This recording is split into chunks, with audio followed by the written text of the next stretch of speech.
Yeah, it's a pleasure and an honor to be here standing in front of you and facilitating this conversation. I don't intend to train, I intend to facilitate because knowledge sits within all of us, and so we will share as we go along. So what we shall be doing this afternoon is to have a conversation around effective decision making in a visionary boardroom. And I believe even as we sit here, as directors, as chairs, we do engage in decision making in our organizations to enable management to execute. But we also want to focus on the concept of visionary board members and board chairs. And so what is that next level, what is that standard that we would expect of you as we make those decisions? So we'll cover off visionary boards. What is a visionary board? What do we expect to see as the practices of visionary boards? We look at decision making from a process perspective. What are the things you need to have in mind and the factors that influence good decision making? Some tools for you to consider and for you to get management to look at as you make your decisions, and then some emerging issues as you go along. So that's the agenda for the afternoon. I've been allocated 1.5 to 2 hours, but we'll manage time as we go along. I understand the lunch can be a bit heavy in the afternoon, but just work with me. So I usually start off by asking directors in terms of their role on boards. What are those 3 sites, I call them sites, that you would expect directors to demonstrate or to apply as they lead organizations? So you might have seen one here, so I'll give you a clue. Oversight, that's one of the things you're meant to do as chairs and as directors, true or false. And what is oversight? We like to use this word. What is oversight? Any volunteers? Watching care.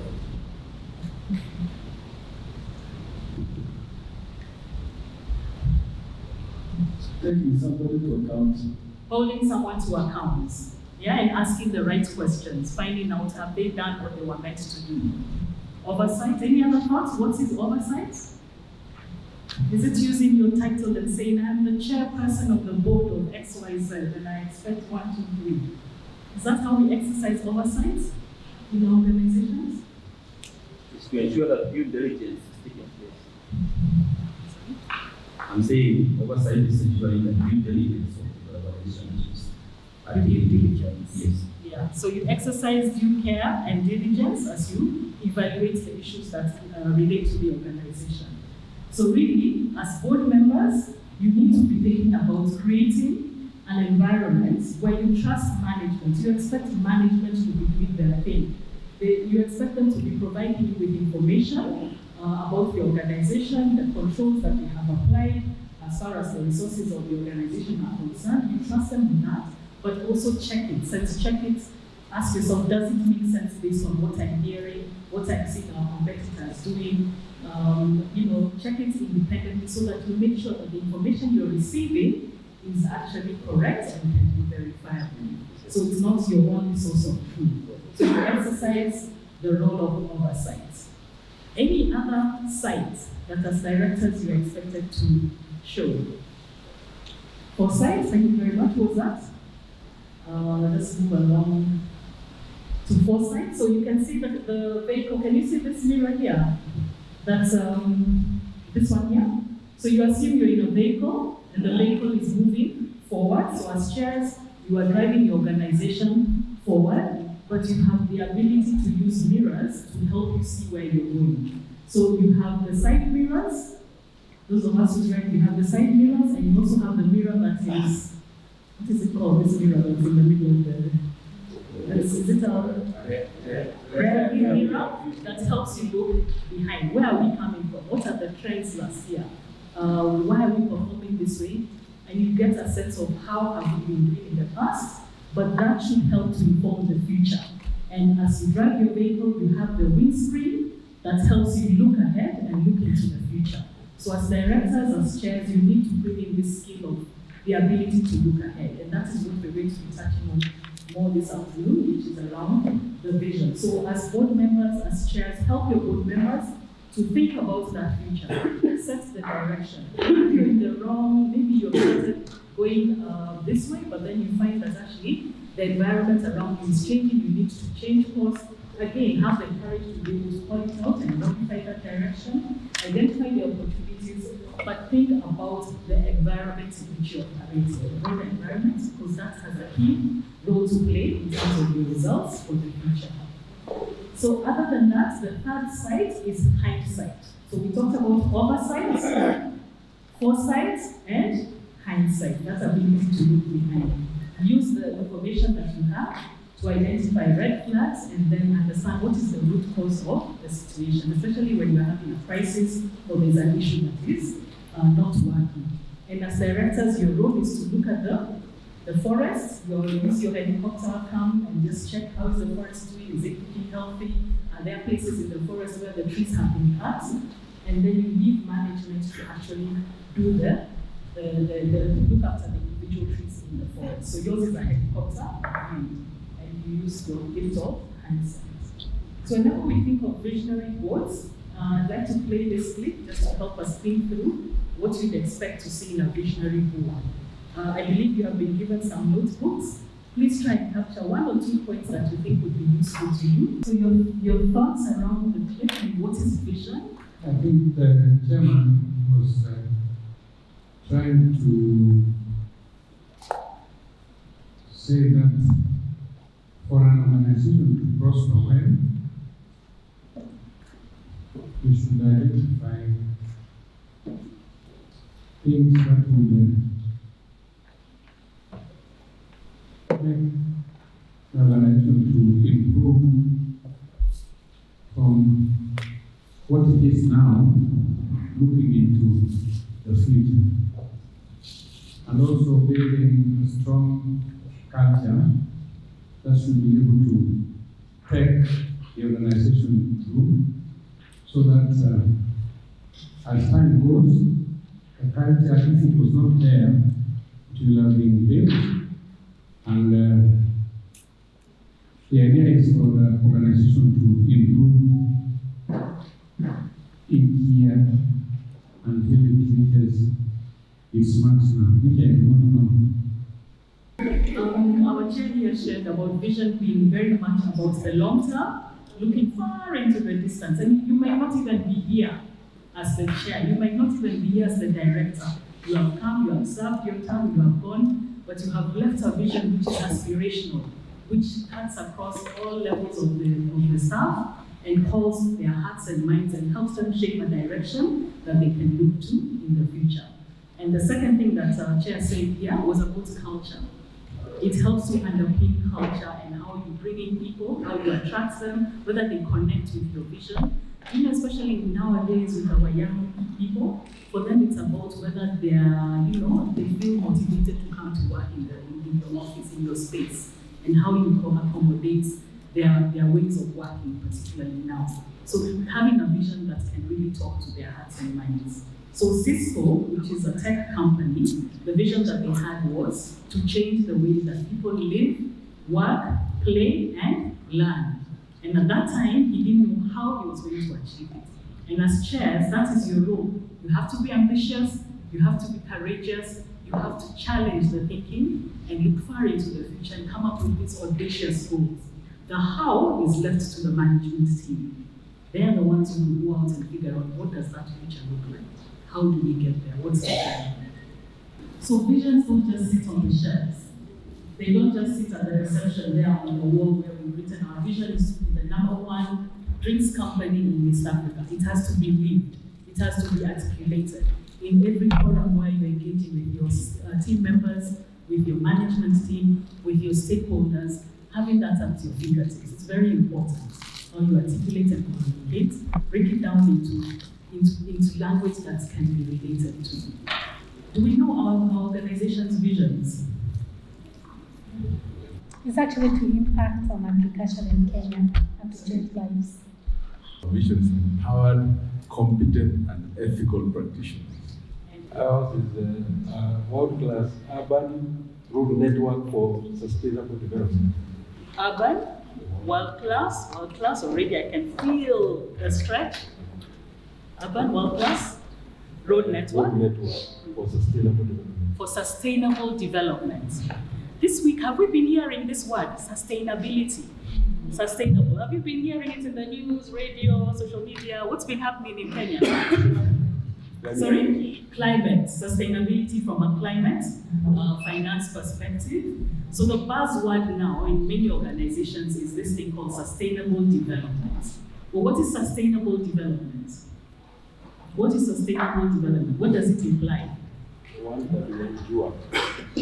One that will endure beyond us, the legacy that we are leaving for the generations to come. Yeah? That is what we need to aspire to as chairs. When we sit in that boardroom and we are making those decisions, it's about remembering that one day we will not be there. We will have someone else sitting in those boardrooms, in those executive suites, and you need to leave something for them that is worth, going to the next level. Any other key takeaways? I think part of it has been said, but if I can make it just a little broader, is that sharing of the vision and marrying the vision with the culture to underpin even the kind of people you employ. Yeah. So marrying values and visions and culture so that it's synonymous. You're not saying one thing and then you're demonstrating another thing. You can imagine in our procurement organization there that talks about having ethical professionals, and then they start associating with unethical, or having officers who are unethical in senior roles, then you contradict, you confuse the market. So making sure you're aligned in terms of your vision, your culture, so that you can attract talent, you can be able to stand with pride as you articulate your vision. Anything else that is a key takeaway for you from the video? Yeah, I got that one needs to be ambitious with a vision and then create a strong company culture. That ambitiousness, that's, going for the large goals. What did Kennedy tell the people of America? And come back. Put a man on the moon and make sure that he comes back, isn't it? At that time it was audacious. Who would have thought? But did they do it? How long did it take? Somebody here says They didn't do it. There are units, conspiracy theories now. There must be Conspiracy theories. Those three men were not on the moon. But anyway, the point I wanted to add, which I liked, is about ensuring that people are aspirational. That people are critical for achieving the vision. Thank you. Everything is done through people, our talents, the kind of people we have in the organization. But yes, the goal has to be aspirational. It has to be out of this world. You can't even conceptualize it. But you put it out there as the chair, as the board members, and you allow people you give them the freedom to think about how to do it and how to achieve it. And then provide them the support, the risk framework within which they can do these exciting things, test, give them the money, and then they come back and surprise you with what they can do. Anything else? What I want to say is just define vision. That vision is a dream of where we want to be. You have to know by when and by what means. Yes. Yeah, so a vision is a dream, where you're going, by when, and then how. Do we have personal visions? Or do we just wake up in the morning and move around, the day is over, go to bed, next morning we're waking up? Do we have personal visions? Do we have visions for our families? Aspirations for our children? Yeah, so it's the same concept. It's that same feeling of wanting more, wanting better. That's what we are saying here for our organizations. And if you go into a company or a stakeholder and you find that there's already a vision that has been articulated, you can always review it and make sure that it's still relevant for the organization. As chairs, as directors, you do have a way to review, just the same way that you look at your strategy every so often. Check whether your vision is still aspirational, is it setting you off in the right direction, or has it been overtaken by events? Sometimes you've already achieved the vision and you need to set up a new one. So whenever you think of yourselves and how you then are able to articulate some of these things, you do so in the context of a meeting. Usually you make decisions in a board meeting. So as chairs, as you look at your agenda for your next meeting, think about how much time do we give to the meeting for us to be able to make the decisions. What are the types of decisions? Does it need a long conversation? And make sure there's appropriate time. Always remember in meetings, management will come with different requests. Usually we say they ask for three things. They're either asking you to make a decision, they're either asking you to discuss and give your input, or thirdly, they're informing you. So you do not want to spend too much time on information. Management can come and give a lot of information, but really there's nothing that they're asking you to do. They're just informing you, raising awareness. They could have put that in the board papers as an appendix, you could have shared it between the board meetings, but it's for information. So as chairs, make sure you have a good balance. You want to spend more time on matters that are for decision making. Interrogate, have good conversations, drill down, then make your decision. What is ratification? What is ratification, chairs? The company secretary says, I'm taking this matter for ratification. Whether she or he wants you to do. The decision which has been taken earlier that you want to Yes, so it was a decision that was taken out of the formal meeting, maybe on an email, and it was urgent, or there was a reason why it would not wait until the formal meeting, so it was a decision made in those informal settings, and now it's being brought into the meeting for purposes of confirmation and recording for the meeting, so it becomes part of the record. The chair, in making decisions, you will have people with different opinions, different perspectives, and so you are required to manage those discussions. If there is dissent, it is okay as long as it is constructive, it is helping enrich the discussions. You do not want to be in a boardroom where everyone says, yes, approved, let's go, come on, move to the next item. You would want to think that people have different views. Give them time to be able to articulate if they have a new thinking or a new insight that can help, but make sure that the dissent is constructive. Constructive means it is helping you to get to a decision. It's not coming to create dynamics which are not positive. And then, of course, sometimes you will make decisions. It's best if you make decisions by consensus. That means you persuade each other to a particular position, but at times you have to make a vote, and the chair carries an extra vote if it splits. But avoid voting at all costs because it can create another negative dynamic. Chair, as to help the board members make decisions, information is very, very key. You need to make sure you get the right information at the right time, in the right quality, from management and from committees. And then, of course, you have the ability to send decisions or matters that require decision making back to committees for them to work on, make a recommendation to the board for you to then make a decision. And of course, once decisions are made, you track them and make sure they're implemented by management. Have you ever been in a situation where you make a decision in a boardroom, then you go away and you think it has been done, and then you come back after 6 months and you realize it didn't happen? The decision was not effected for one reason or another? Have you ever seen that? It's a possibility. It's a possibility. I'm saying it's a possibility. Might be a reason why it was not done. So you listen to the explanation. But about 2 days ago, you were told here in one of the presentations, if it was by Olunya, that should not arise. If the CEO does not implement without explanation, explaining later, you sack the CEO. Easier said than done. Kenyans, we become very litigious. So you have to be careful when you're thinking about sacking a CEO. Otherwise, you could end up, leaving the organization in a bit of a tangle.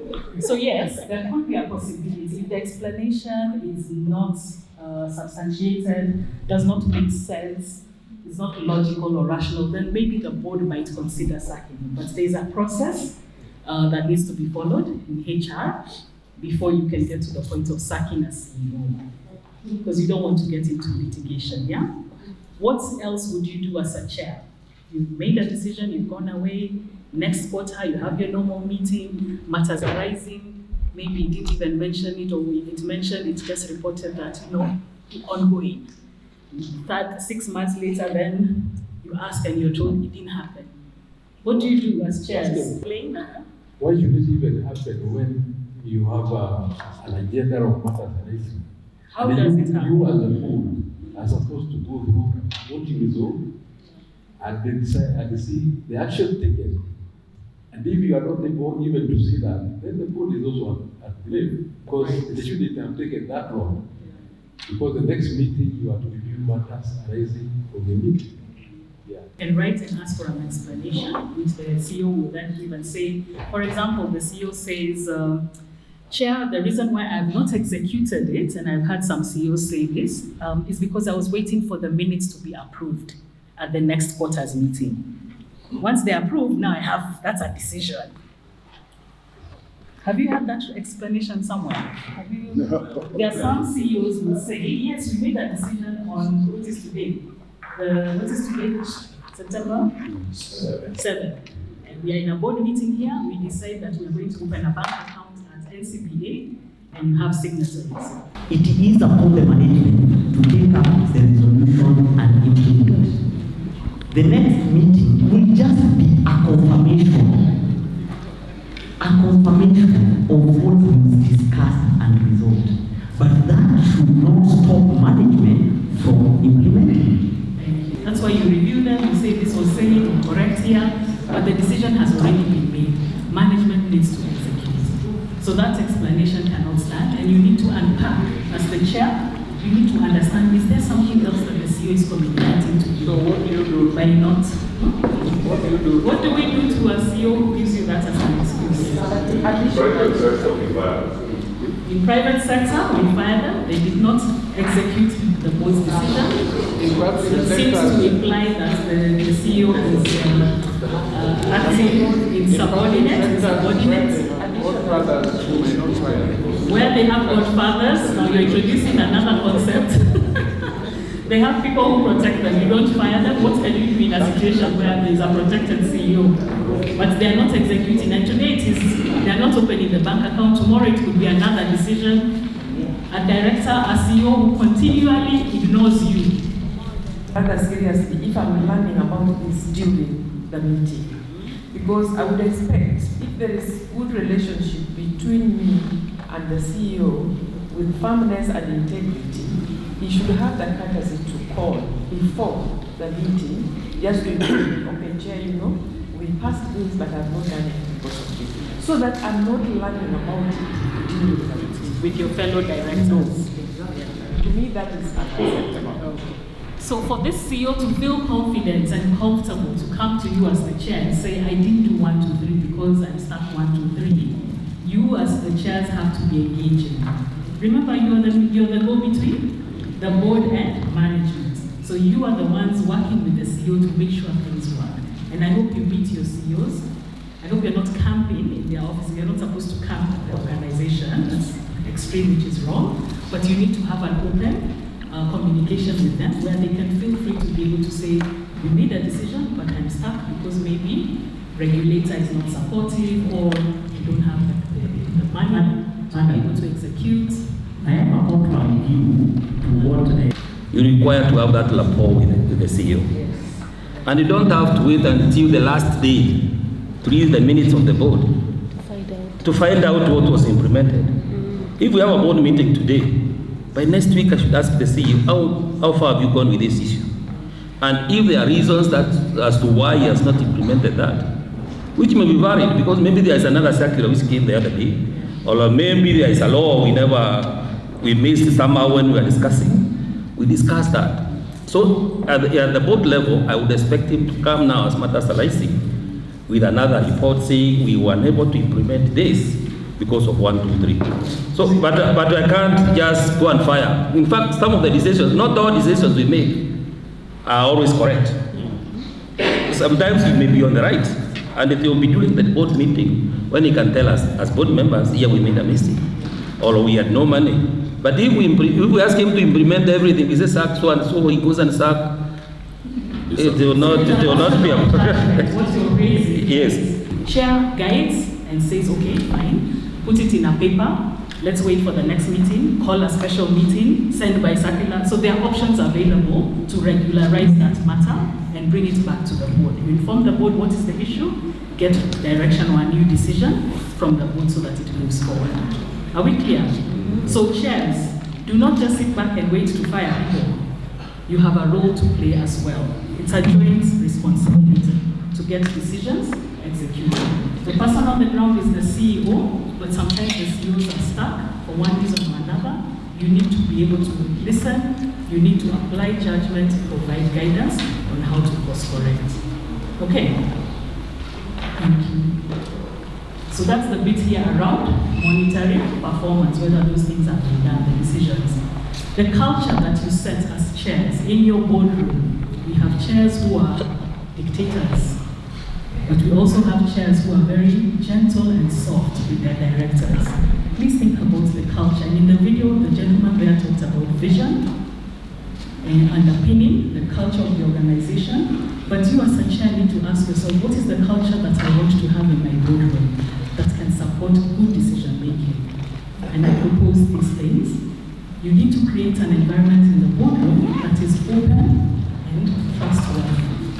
If people have camps, if you have directors who have got cliques, they are discussing an issue, but there is one camp that is going to do X, Y, Z, there's another one that is going to vote against.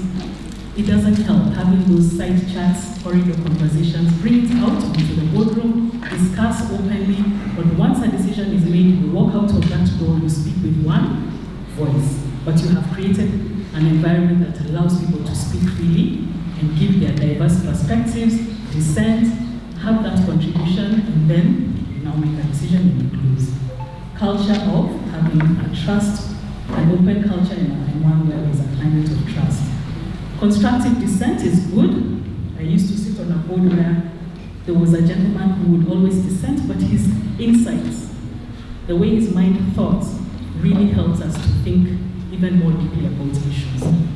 So don't have members of the board who just dissent because they want to be heard. There are directors who just like to say things, but they're not saying anything. You clamp down on those, but you want to encourage constructive dissent that helps us to think through issues and get to the right decision, a good decision. Always remember to evaluate options. Don't just assume that what you're being told is the way forward, is the only way. Challenge and ask management, what else did you consider? How else are our other competitors? What is the industry doing? Have you thought about 1, 2, 3? That means you as directors, as chairs, need to demonstrate thought leadership. It's not necessarily having that kind of understanding of things around. There is some level of depth. And the way it comes is the additional engagement and rigor in understanding the area, the technical area that you're dealing with, including reading papers and looking at case studies and being able to then have that depth of knowledge that you can be able then to use to challenge the things you see. You don't need to be an engineer. That's not what we are asking here. We're just saying, do you understand the issues revolving around the organization, the sector? You do that by reading, attending forums, engaging beyond just the organization. You build your depth. But similarly, you also need to build breadth. Understanding more than one area. So sometimes in boards, I sit and I watch my directors and I can see they rely, if say we're looking at audited accounts, I find some directors who will say, oh, as long as Mr. Mbugi is the finance guy, whatever he says, I go with it.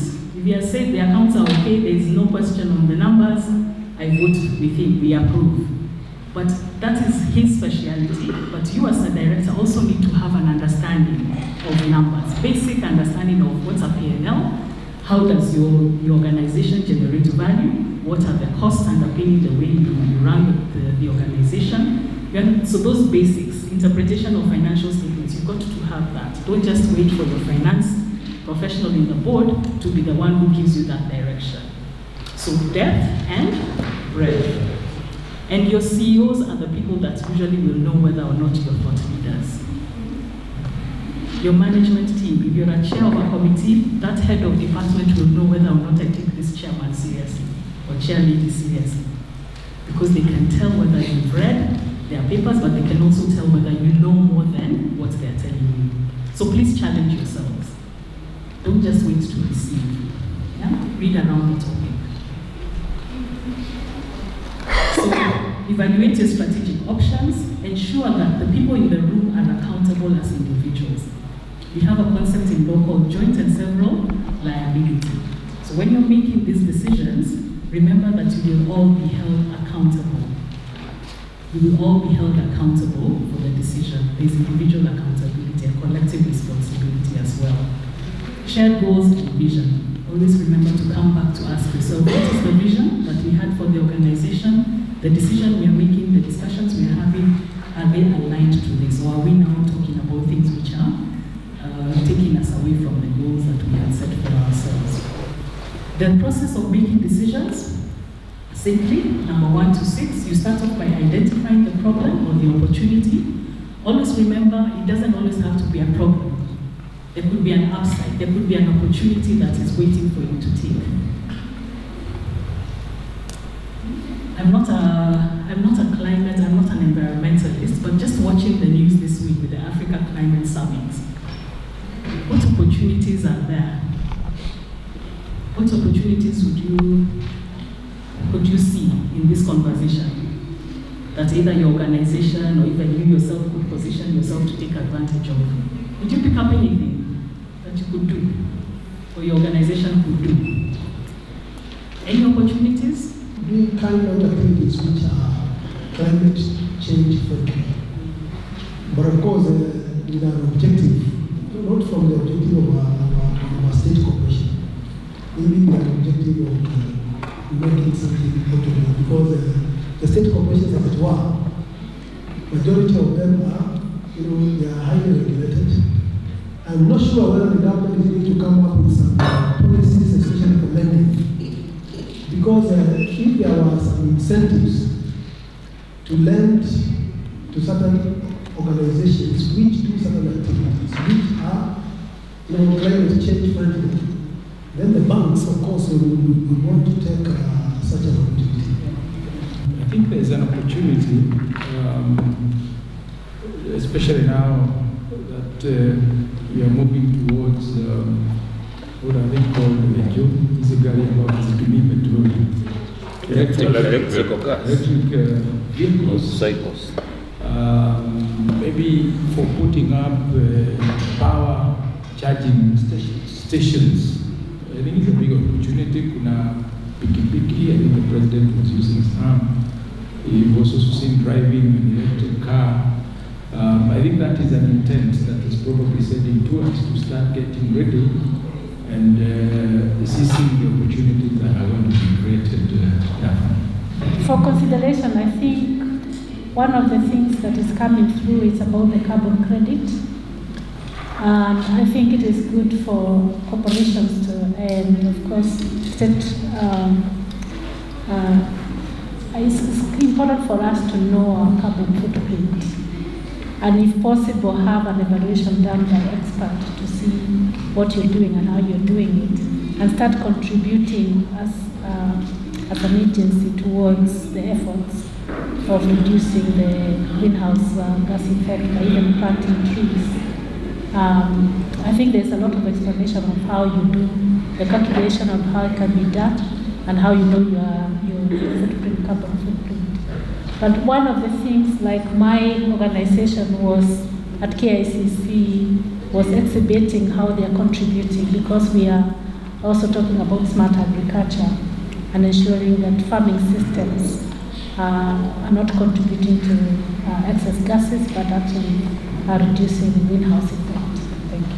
Some opportunities there around how we can contribute to that agenda of reducing carbon emissions and creating carbon sinks in Africa, but your business leaders, your leaders of your organization. So when you see some of these conversations in the public arena, you can ask your CEO and your management team, what is the opportunity here, or what is the risk, and let them do the thinking and come back to you with that proposal.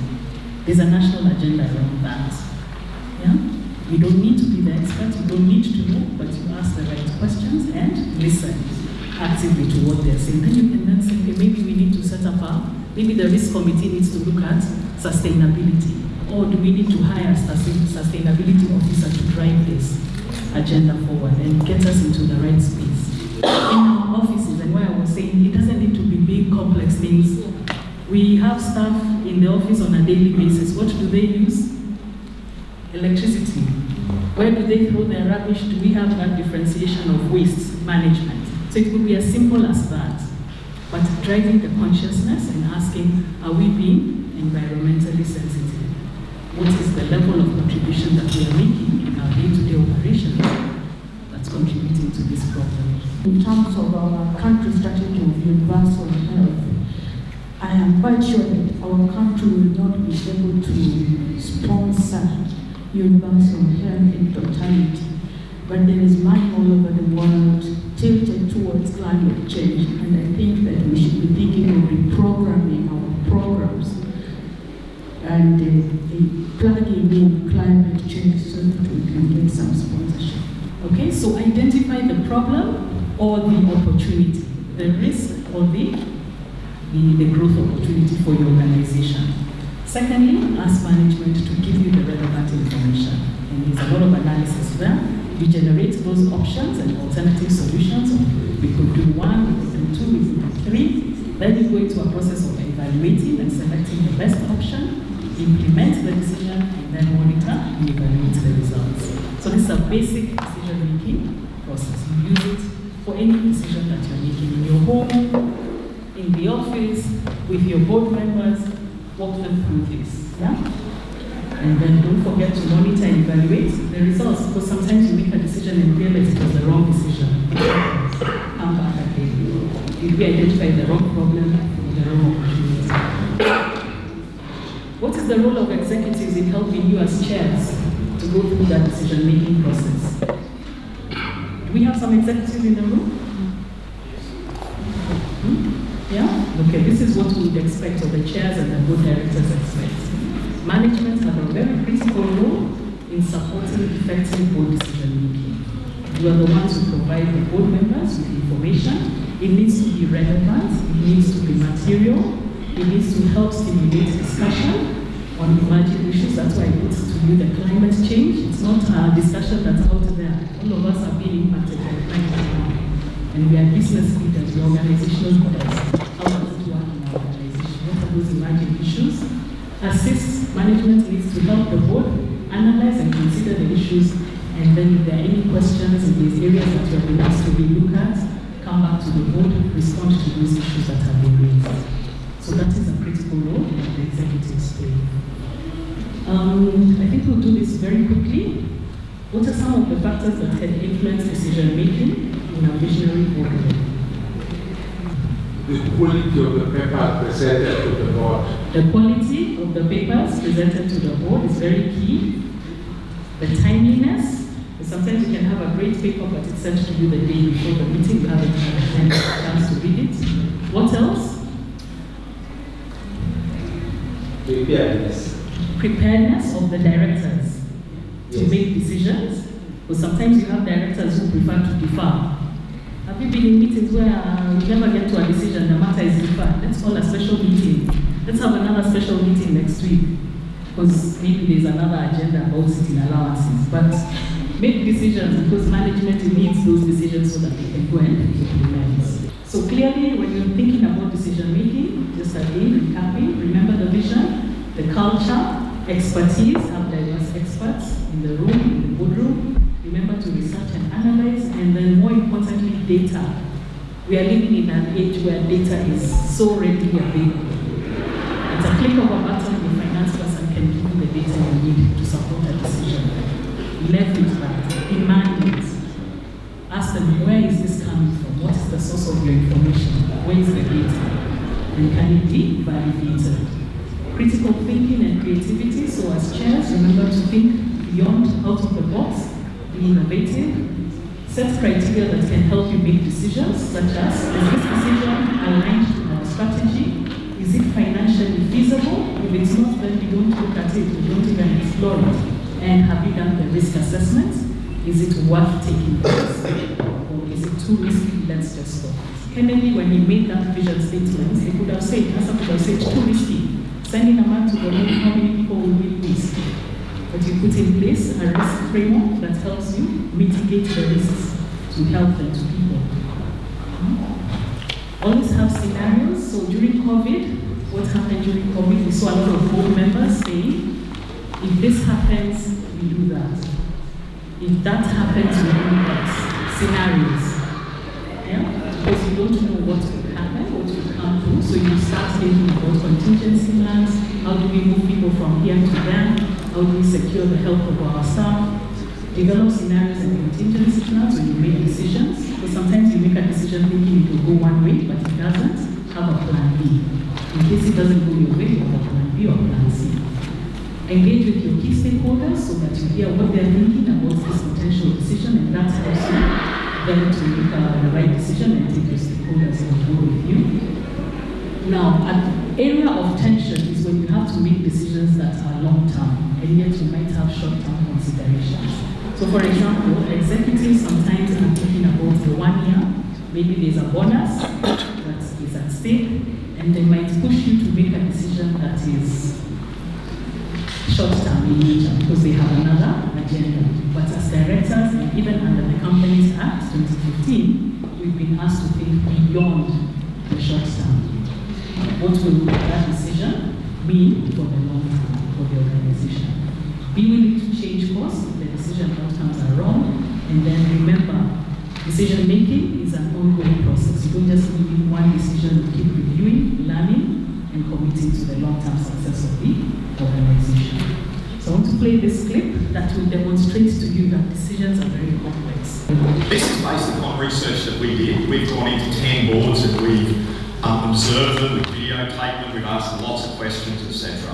And I just wanted to put this slide up to talk to you about the complexity of that process in most boards, right? When we're directors, we often just sit in this board meeting dealing with these items on the agenda, right? And then we go to the next board meeting where we're sitting with these items on an agenda. But when you think about what's actually going on, and things are going on at two levels. At one level, we're dealing with what's happening in our organisation, right? The environment's changing, we've got our strategy and goals, and these are leading to these issues that we have to deal with. And these issues come up to us as items on our agenda, right? That tends to be how we're thinking about it. But often these items are interrelated, yeah? And they deal with more than one issue. And that's really, do we have that alignment? If we think in silos, it'll become quite difficult. Not only that, look at what's happening between meetings, right? Things go off from an item into a committee, then management, back up to the committee, right? There's all this work that actually goes on when we're making decisions. Don't believe me? That's taken from the judgment of Centro at what happened before they made this decision. Right, so up here is where they made the decision to classify certain assets a certain way, which was wrong. Look at the flow of information. Draft 1, draft 2, draft 3, draft 4, right, with all work being done by management in between. Drafts aren't quite right, goes up to the committee, which is only held the day before the meeting. Can we actually get things right in that kind of structure? Particularly when our papers are 450 pages in length. Do we really have enough time to process what's going on? Even if it's just signing off the accounts. These processes are complex and they do lead to the kinds of outcomes which are negative. I'm not going to go through this checklist. I hope you might go up and download it. But it's a checklist for you to take away and think about. What if I wanted to think about my board as a decision process? How might I actually think about it? What kinds of things would I need to get right? One of those critical things is who's playing what part in that process and focusing on the right things. Do you find it difficult to make decisions in the boardroom? How can we simplify that process? What can we do to simplify your decision-making processes? Structure through which things come through to the board is terribly critical, and that should be pre-approved. There might be certain things that are difficult, and the board might need a presentation. that should then be facilitated to make sure that everybody's on the same page. Where we don't, like the private sector, where you don't strictly have rules about 4 meetings or 3 or 4 meetings. A special committee can be formed that will then, with the experts in the board who understand that subject. The other thing is the composition of the board. We have the luxury of actually choosing who joins the board and what kind of characteristics we are looking for. So, for instance, I'm in a board that is looking for somebody who we are sure does not think like us. Which is what? Does not come from the industry, comes from a completely different background. We've insisted it must be a lady, and things like that. Because the board is very male-centric, that particular. So board composition is one where you can influence it, you try, because that helps to enrich. We also talked about delegation to committees, very important, especially if there are complex decisions that need to be made. Maybe you're making an investment in a system which is very expensive and can really transform your organization, and you want to make sure you're choosing the right system and you're going to have the right change management. You can delegate it to a team of some of your board members who maybe have an IT background, and get co-opt other members who are specialists, and they get advisors to help with that selection process. By the time they have worked through it, they're making a recommendation to the board. It's a much easier decision. They've worked through that issue, they bring down to the real issues. Any other thoughts that can help us make decisions and avoid the complexities? There was something there about the time between committees and board meetings. Did you hear that? You have a board committee today, the board committee receives the papers, the recommendations, you ask the right questions, but by the next day you're supposed to be making a recommendation to the board. And maybe there's some additional work that might need to have been done, or you might have some questions that you wanted to be checked out before you go to the board. So also think about that. There are reasons why you can have a committee just before. Sometimes directors like to have them all together, especially if you're not in town. But again, it can also mean you're under a lot of pressure to think clearly and make the right decisions in a very short space of time. Quantity of paper. Did you hear him talk about 400 pages? How long are your board papers, directors? 2 papers? 2 pages? Excellent. But do you do it? You know, you can have a recommendation. Do you actually have 2 pages of a board paper? Actually, when we started, it was very chaotic. Because it was a newly found university college. You had to find a way around the whole process of holding board meetings, the council meetings. But then at some point, we actually got Indimuli to help us, together with some other. Then we came to just to.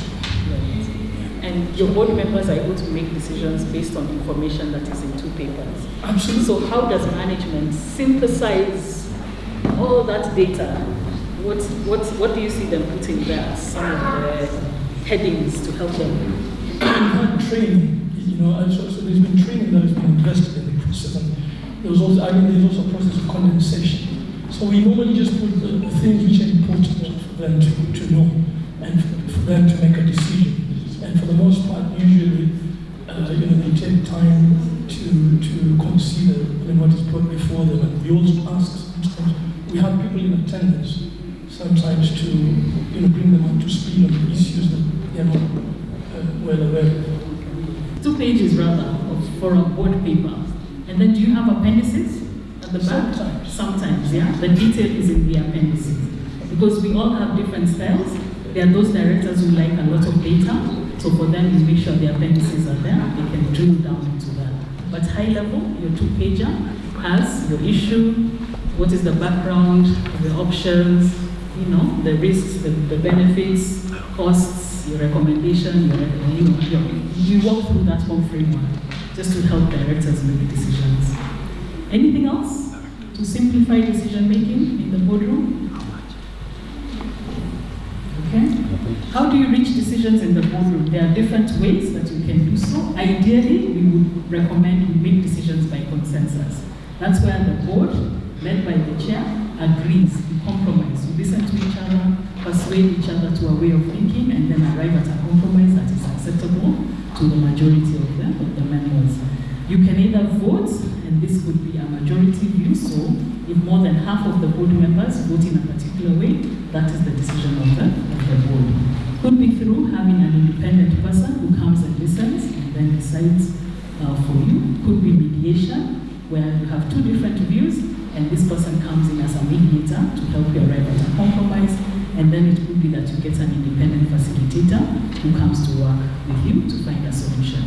These sometimes are there when there are deadlock situations. There's sometimes boards are stuck. They can't make a decision because of the dynamics in the boardroom. And so they call upon third parties to help them. No, sorry. I wanted to take us back to where we discussed about the minutes and signing and sacking the CEO. But I understand some people say sack him. Yes. But I was thinking if the CEO, now sorry, because if I had not asked this one, then I would go out to this room with that in my hand. The CEO takes you to court. You said that you have to be careful. Takes us to court, and then he uses the minutes as the expert.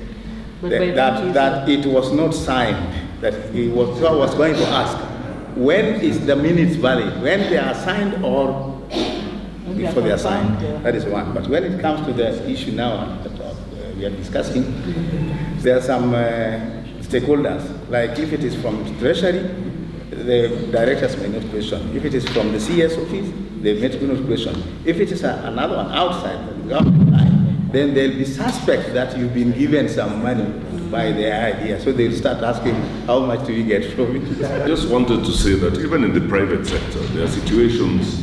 I remember I used to sit in a board, I was representing the multinational. I used to come with the big vote, 60% shareholder. So the chairman would let everybody talk and then ask, so what does the majority shareholder think? Then I would say what I thought, and it was obvious what was going to happen. There is another situation where I was in a private company and the CEO happened to be the majority shareholder. So you are a board who have opposing views, but you know the CEO really runs the show.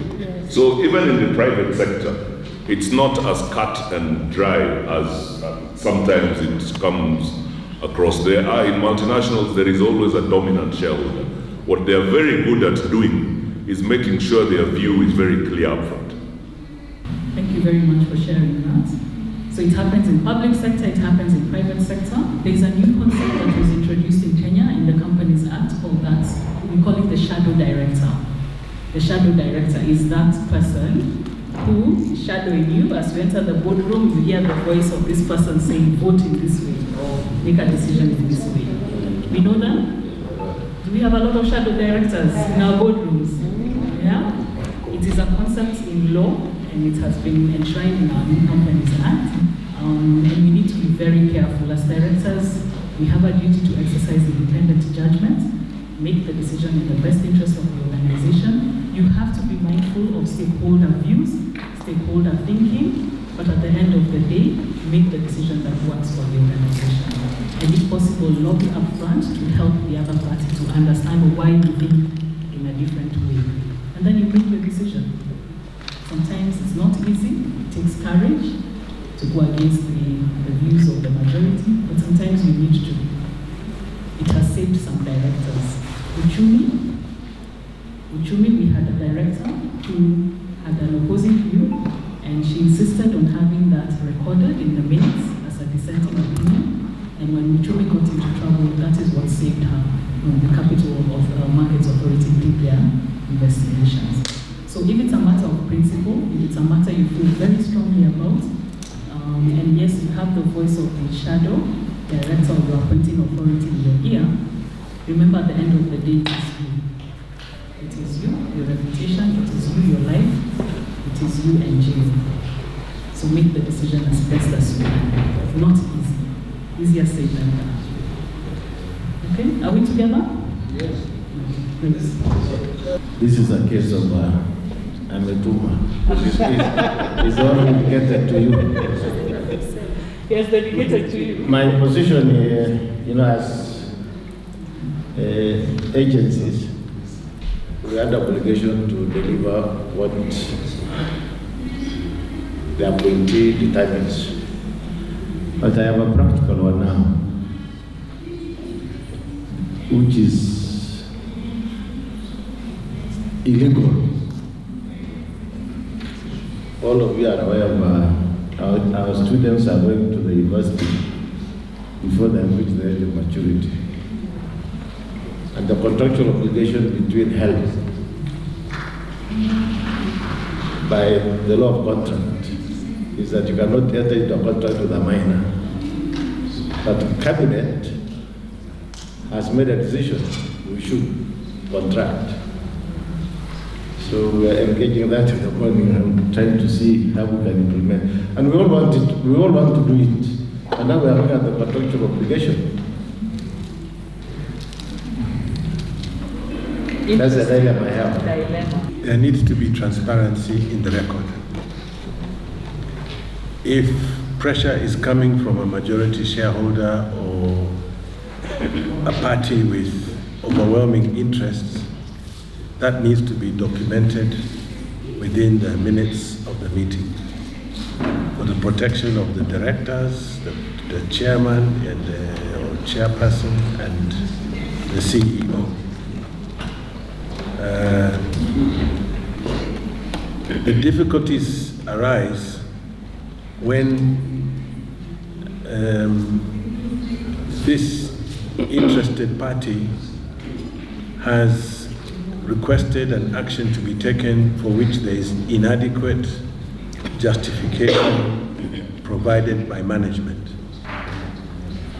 In that circumstance, the board is in a very difficult position because there's a statement from a controlling shareholder or an overwhelming interested party asking the board to approve an action for which it does not have the supporting information, it doesn't have maybe a budget, it doesn't have justification, but that decision is required immediately. And in that circumstance, the best thing for the board to do, in my view, is to record exactly what the message was as it was transmitted to the board. And the board should record that due to the speed or the requirement to make a quick decision, management has not provided to the board an adequate set of justification or budget or information to support the decision. But given the interest of the overwhelming shareholder, the decision is being made, and it's expected that management will in future provide the justification information. The board, the chairman, has to protect the board members by insisting on that, all that matter being documented. Has that been your experience? Have you actually used that as an approach, and has it worked?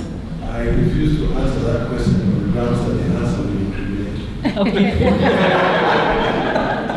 I will say that as a company secretary, you would be putting me in a very awkward position of recording shareholder matters in a board meeting record.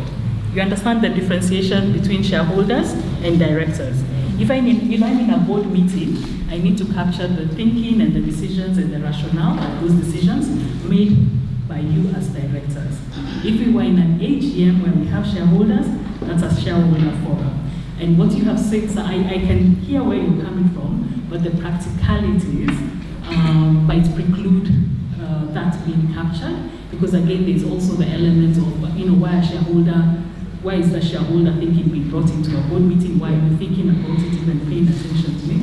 But reality on the ground is, yes, you have that voice in the ear that you need to take into account, but it might not be possible to record it. You might say it in the room, but it might not be captured. It's just a context. So could be a solution, but might not work in practice. Yeah, would land people into trouble, and the chair might even strike it out from the draft minutes.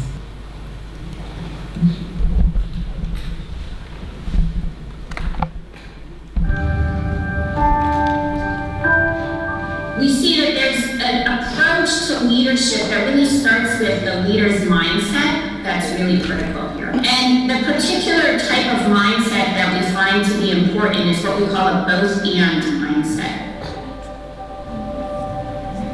And what we mean by this is that leaders who can see the opportunities for synergies, the opportunities for integrated solutions, for the win-win, the both-and of the business and sustainability, tend to be really valuable and effective in harnessing the opportunities of competing demands and mitigating the challenges and risks.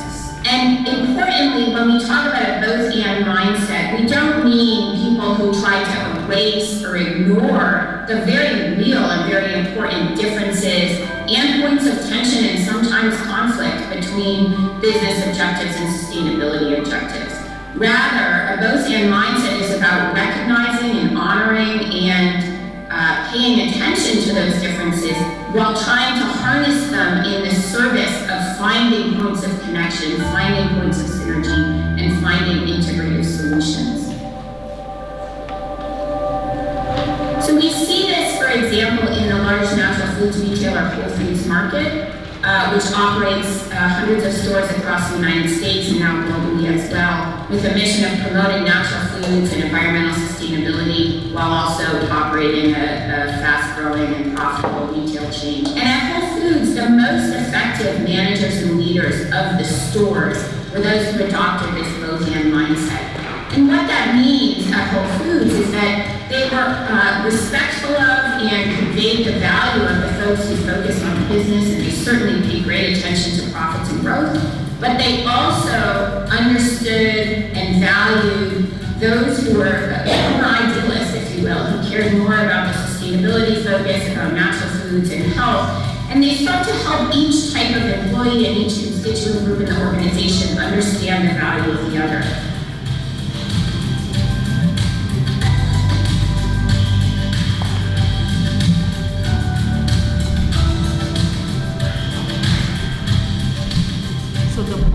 The both and mindset, where you try and listen to all your stakeholders, what they need, and try and match that to get to a win-win situation. And in this clip, she was talking about this organization called Whole Foods, that the managers in the stores have to deliver profits for their store, but they also have to be mindful of the fact that customers, staff members are worried about natural foods. They want to be health conscious.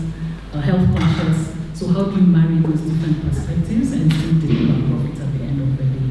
So different competing tensions, but as a manager, listening and trying to get to synergy and making decisions.